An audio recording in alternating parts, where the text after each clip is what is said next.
चतुर्भुजो जगन्नाथः कण्ठशोभितकौस्तुभः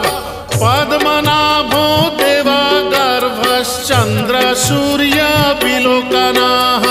जगन्नाथो लोकनाथो नीलाद्रिशः परो हरिः